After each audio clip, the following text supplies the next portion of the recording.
गृह मंत्री कल बिहार दौरे पे थे और विपक्ष से खूब निशाना साधा। आपको बताते चले कि ओबीसी मोर्चा की तरफ से ये कार्यक्रम रखा गया था। मुख्य अतिथि गृह मंत्री बिहार पे आए हुए, बिहार दौरे पे थे और आने के साथ ही आपको बताते थे कि जिस तरीके से 2024 का चुनाव नज़दीक है तो विपक्ष पर खूब निशाना साधा। उसको लेकर के आरजेडी के प्रवक्ता, राष्ट्रीय प्रवक्ता शक्ति यादव ने जवाब दिया है। साफ साफ कह रहे हैं कि जिस तरीके से उल्टा लटकाने की बात करें, बिहारियों को अपमानित कर रहे हैं बिहार के लोग, उनको उल्टा लटका देंगे 24 में। और उन्होंने भी कहा कि बीजेपी डरी हुई है, इसीलिए बीजेपी चुनाव ने डरी हुई है, हारने से डरी हुई, इसलिए ईडी सीबीआई का खौफ दिखाया जा रहा है। सुनवाते हैं आपको शक्ति यादव क्या कुछ कह रहे हैं। बिहार में छापामारी का दौर चल रहा है, ईडी सक्रिय है, आचार संहिता लगनी है। भाजपा को डर बिहार से हो चुका है। बिहार में जन सैलाब तेजस्वी जी के नेतृत्व में चल रही है। तेजस्वी में बिहार हो चुका है, प्रधानमंत्री जी को भी पता है। गृह मंत्री कल आए, कहीं उल्टा लटका देंगे। किसको लटकाओगे? बिहारियों को। बिहारी माकूल जवाब देना जानता है, कड़ा जवाब देगा। ऐसा उल्टा लटकाएगा भाजपा के लोगों को कि फिर दोबारा ये बात कहने की साहस नहीं जुटा पाएंगे भाजपा के लोग। विपक्ष के नेताओं के खिलाफ ईडी सीबीआई का इस्तेमाल क्यों हो रहा है? इसलिए कि भाजपा डरी हुई है।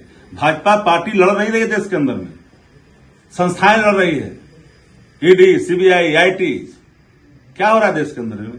जितने भ्रष्टाचारी की आप चर्चा करते थे, शुभेंदु अधिकारी, मुकुल राय से लेकर के अजित पवार तक की चर्चा करो, हेमंत बिस्वा शर्मा जो मुख्यमंत्री बने हुए असम के, क्या क्या आपने कहा, फिर पार्टी में मिल गए, सारे भ्रष्टाचार समाप्त हो गए।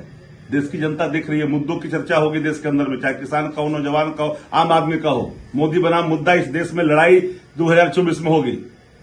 मोदी हारता हुआ दिख रहे हैं, भाजपा डरी हुई है। तो विपक्ष के नेताओं के खिलाफ सीबीआई, ईडी का इस्तेमाल हो रहा है। करिए, लेकिन जो राह आपने अख्तियार किया है, अब तो हद हो गया ना देश के अंदर में कि जो न्यायिक संस्था में बैठे लोग हैं वो हमें रिजाइन करके भाजपा ज्वाइन कर रहे हैं। कहां जाएगा देश? क्या होगा कार्यपालिका, विधानपालिका का, न्यायपालिका का? तो आपने सुना किस तरीके से आरजेडी के राष्ट्रीय प्रवक्ता है शक्ति यादव ने बीजेपी पर जमकर निशाना साधते हुए कहा कि बीजेपी चुनाव हारने से डरी हुई है। और जिस तरीके से गृह मंत्री ने कहा लटकाने की बात, उल्टा लटकाने की, तो उनको जनता जो है 24 में उल्टा लटका देगी, जनता जवाब देगी। आपको बताते हैं जिस तरीके से 2024 का चुनाव नज़दीक है, उसके पहले इस समय लगातार जो है बिहार में, यानी कहे अमित शाह का, कहे या नरेंद्र मोदी का लगातार दौरा हो रहा है, उसको लेकर के आरजेडी एक तरफ घेरने में लगी है। वहीं दूसरी तरफ जो है एनडीए के तमाम नेता है जो लालू प्रसाद यादव पर इंडिया गठबंधन और खूब हमला हो रहा है। देखना ये दिलचस्प होगा कि आने वाले समय में एक तरफ जहां एनडीए 40 सीट जीतने की दावा कर रहा है, वहीं इंडिया गठबंधन भी कह रहा है कि बीजेपी का सुपड़ा साफ कर देंगे, एनडीए का सफाया हो जाएगा। जिस तरीके से पटना के गांधी मैदान में तेजस्वी यादव और लालू प्रसाद ने हुंकार भरा है, कहा कि ये जनता का आशीर्वाद है और दिख रहा है आने वाले समय में यही जो है आरजेडी की तरफ से दावा किया जा रहा है। लेकिन अभी कितना आशीर्वाद जनता का इंडिया गठबंधन को मिलता है ये तो हम कह नहीं सकते, लेकिन इतना है कि दोनों तरफ से खूब धुआंधार एक तरीके से कि बाणों के, यानी कहे कि एक तरीके से शब्दों के जो बाण हैं खूब छोड़े जा रहे हैं। अब आने वाले समय में और क्या कुछ अपडेट होगा, हम जल्द आपसे हाजिर होंगे।